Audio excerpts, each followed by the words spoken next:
दोस्तों, सीमापुर bus depot से बस लेने के बाद अब इंतजार था तो गोमती नगर पहुंचने का, जिसमें 3 घंटे का वक्त लगने वाला था। इस दौरान मैं बस की सीट पर बैठा फोन पर टाइम पास कर रहा था। शाम के 6 बज चुके थे और सूरज अपने क्षितिज पर था। कुछ ही देर में दिन रात की चादर ओढ़ने वाला था कि तभी अचानक ही बस रुक गई। जब बस के इस तरह से रुकने का कारण पता चला तो सभी यात्री के साथ मैं भी दंग रह गया। दरअसल बस का चालक बस चलाते चलाते ही मर गया था। किसी को कुछ समझ नहीं आ रहा था कि आखिर बस ड्राइवर की मौत कैसे हुई। धीरे धीरे पैसेंजर अपने अपने रास्ते वहां से निकल गए और मैं भी अब आगे के लिए कोई दूसरी सवारी देखने लगा।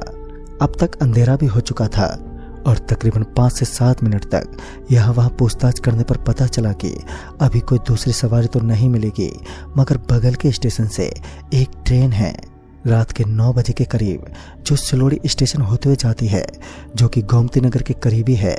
ये पता चलते ही मैं स्टेशन की तरफ निकल गया और तकरीबन 10 से 15 मिनट पैदल चलने के बाद मैं उस स्टेशन पर पहुंचा जहां सन्नाटा पसरा हुआ था। स्टेशन के नाम पर सिंगल रेलवे ट्रैक और एक कमरा जो जर्जर हालत में था, और मध्यम पड़ी वहां की खंभों की लाइट को देखकर ऐसा लग रहा था मानो पूरा का पूरा स्टेशन अपनी अंतिम सांसें गिर रहा हो। घर में टिकट के लिए जैसे ही टिकट काउंटर पर पहुंचा तो पाया कि वहां की कुर्सी खाली पड़ी है। मैंने 1-2 बार आवाज भी दी, अरे कोई है क्या, मगर कोई जवाब नहीं आया। और जब किसी ने जवाब नहीं दिया तो मैं वहीं पास के एक बेंच पर जाकर बैठ गया और ट्रेन के आने का मैं वेट करने लगा। कुछ देर में ट्रेन का हॉर्न सुनाई दिया, पर अभी तक स्टेशन पर यह अनाउंसमेंट नहीं हुआ था कि कौन सी ट्रेन आ रही है।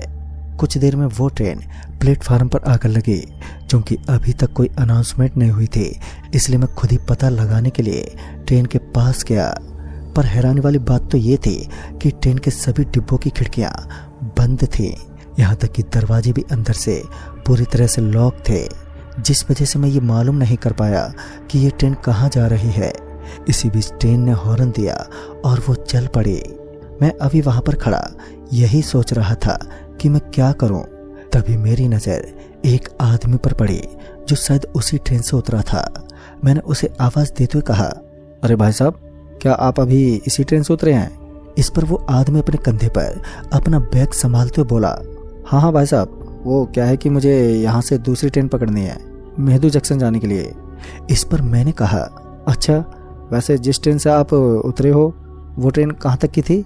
इस पर वो आदमी बोला, खेड़ा जंक्शन आखिरी स्टॉपेज है उस ट्रेन का। अच्छा रुको, मैं ज़रा टिकट लेकर आता हूँ, फिर बात करते हैं। इतना बोलते हुए वो टिकट काउंटर की तरफ जाने लगा। मैंने उसे रोकते हुए कहा, कोई फ़ायदा नहीं है, टिकट काउंटर पर कोई नहीं है, चुपचाप से टीटी को फाइन दे देना अगर पकड़े जाओ तो। इस पर वो आदमी हंसते हुए बोला, वो तो ठीक है, फिर भी एक बार देख लेता हूँ, अगर कोई नहीं होगा तो ऐसा ही करना पड़ेगा।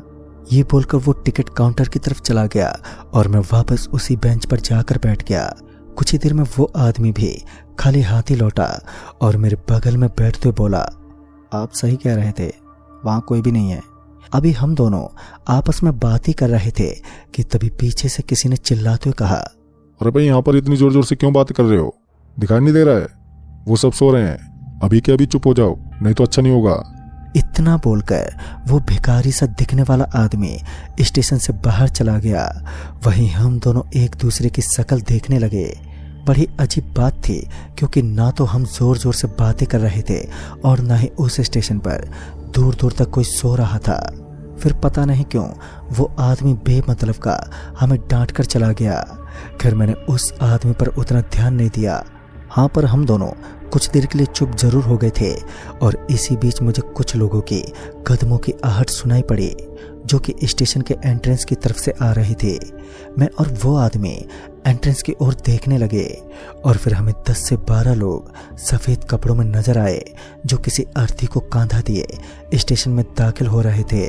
पता नहीं क्यों मेरा पूरा शरीर उन्हें देखते ही थरथराने लगा। फिर मैंने अपने साथ बैठे आदमी की तरफ देखा तो मैंने पाया कि वो तो मुझसे भी ज़्यादा थरथरा रहा है। हम दोनों किसी मूर्ति की तरह उन्हीं लोगों को एकटक देखे जा रहे थे। वो लोग उस अर्थी को लेकर प्लेटफार्म पर आए और चुपचाप खड़े हो गए। उन्हें देखकर ऐसा लग रहा था कि वो किसी गाड़ी का वेट कर रहे हों। तभी वो आदमी लड़खड़ाती जुबान में बोला, भाई साहब मुझे टॉयलेट आ रही है, अगर आप बुरा ना मानो तो मेरे साथ चलोगे। दरअसल वो आदमी बहुत ही ज़्यादा घबरा गया था और घबराहट में तो नेचर कॉल आ ही जाती है। मैं ये बात अच्छे से समझ रहा था, लिहाजा मैं उसके साथ टॉयलेट के लिए चला गया। फिर जब हम दोनों टॉयलेट करके वापस आए तो मैंने देखा कि वो सारे के सारे लोग अब वहाँ से जा चुके हैं, मगर उस लाश को प्लेटफार्म पर ही छोड़कर। ऐसे में अब तो और भी डर लगने लगा था। कुल मिलाकर उस वक्त स्टेशन पर सिर्फ 3 ही लोग थे, 2 जिंदा और 1 मुर्दा। पता नहीं अब आगे क्या होने वाला था। अभी अभी बुरे ख्याल मन में आने शुरू ही हुए थे कि तभी मुझे पटरियों पर कुछ घसीटने की आवाज़ सुनाई दी, जिस वजह से मैं पटरियों की तरफ देखने लगा। हालांकि पटरी पर कुछ भी ऐसा नजर नहीं आया। इसी बीच वो आदमी अचानक ही पटरी की तरफ देखते हुए चिल्लाने लगा और वहां से भाग गया। वो इतना डर गया था कि उसने अपना बैग तक नहीं लिया और अब वहीं मेरी भी हवा टाइट हो गई थी। फिर जब मैंने दोबारा पटरी की तरफ देखा तो मैंने पाया कि एक ताबूत पटरियों पर सरकता हुआ आ रहा है। मैं उस ताबूत को पटरियों पर सरकते देख वहीं जमसा गया। वो ताबूत ठीक उस लाश के पास आकर रुका। ताबूत के रुकते ही अजीब अजीब सी आवाजें आने लगी और मैं भी वहां से उस आदमी की तरह भाग जाना चाहता था, पर शायद अब बहुत देर हो चुकी थी, क्योंकि अब मेरे पैर किसी पत्थर की तरह बेजान हो गए थे। तभी अचानक से उस ताबूत का ढक्कन खुला और उसमें से एक आदमी जो खून में लथपथ था उस ताबूत से बाहर निकलने की कोशिश करने लगा, मगर उस ताबूत में कुछ ऐसा था जो उस आदमी को अंदर खींचे जा रहा था। उस आदमी को बुरी तरह से नोचा काटा गया था, यहाँ तक कि उसके चेहरे का मांस तक कटकर लटक रहा था। ये सब देखकर मेरी तो पैंट तक गीली हो गई थी। तभी वो मुर्दा जिसे वो लोग प्लेटफार्म पर छोड़कर गए थे वो अर्थी से उठ खड़ा हुआ और उस ताबूत के अंदर जाने लगा कि उस ताबूत से बाहर निकलने की कोशिश कर रहे आदमी ने मेरी ओर देखते हुए कहा, भाई साहब मेरे घर वालों को बता देना कि मैं अब कभी लौट कर नहीं आऊँगा। उसकी आवाज़ सुनते ही मैं ये जान गया कि ये तो वही दूसरा मुसाफिर है जो मेरे साथ था। पर मैं इससे पहले कुछ बोलता कि तभी मेरा ध्यान टिकट काउंटर की खिड़की पर गया, जहां से एक आदमी मुझे इशारों में चुपचाप खड़े रहने के लिए कह रहा था। मैं अभी उसी की तरफ देख ही रहा था कि मुझे एहसास हुआ कि मेरे पीछे कोई खड़ा है, पर मैं ये जानते हुए भी नहीं पलटा, क्योंकि वो खिड़की वाला आदमी अपने मुंह पर उंगली रखे इशारों में यही बताने की कोशिश कर रहा था कि मुझे जरा सा भी हिलना नहीं है। फिर जब पीछे से वो मेरे सामने आया तो मेरी सांसें थम सी गई थीं। दरअसल ये वही मुर्दा था जो प्लेटफार्म से उठकर उस ताबूत में जा रहा था, पर पता नहीं अब वो मेरे चारों तरफ चक्कर काटे जा रहा था। खैर मैंने किसी तरह अपनी सांसें रोक रखी और कुछ देर के बाद वो उसी ताबूत में चला गया। उसके ताबूत में जाते ही उस ताबूत का ढक्कन बंद हो गया और वो ताबूत भी वहां से अब गायब हो गया। ताबूत के गायब होते ही मुझे थोड़ा हल्का सा लगने लगा। मैं उसी वक्त उस खिड़की वाले के पास पहुंचा तो उसने रूम का दरवाजा खोला और मैं जल्दी से अंदर जाकर बैठ गया। मेरे अंदर जाते ही उस आदमी ने दरवाजा बंद कर लिया।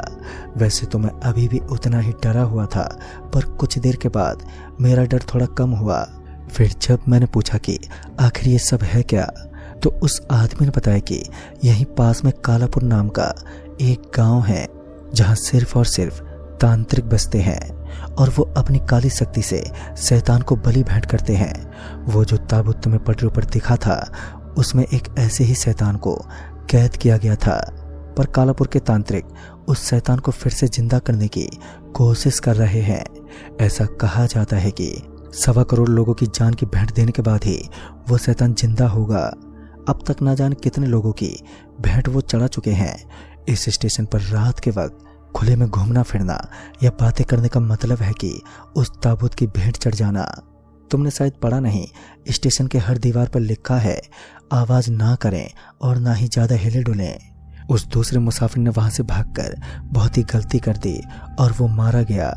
वहीं तुमने अपने डर पर काबू रखा और तुम बच गए। दोस्तों ये सब जानने के बाद मैं फिर से किसी मूर्ति की तरफ बैठा रहा और सुबह होते ही चुपचाप ट्रेन पकड़ी और वहां से निकल गया। आपकी ज़िंदगी कब खतरे में पड़ जाए ये आप कभी सोच भी नहीं सकते। ये दुनिया जितनी बड़ी है उससे भी ज़्यादा बड़े हैं इसके खौफनाक राज। तो दोस्तों इस कहानी में बस इतना ही। कहानी आपको पसंद आई हो तो लाइक शेयर ज़रूर करें और साथ ही हमें कमेंट बॉक्स में ज़रूर बताएं। तो मैं आपका दोस्त राजकुमार जल्द ही मिलूँगा ऐसी ही एक और नई कहानी के साथ। तब तक के लिए बाय एंड टेक केयर।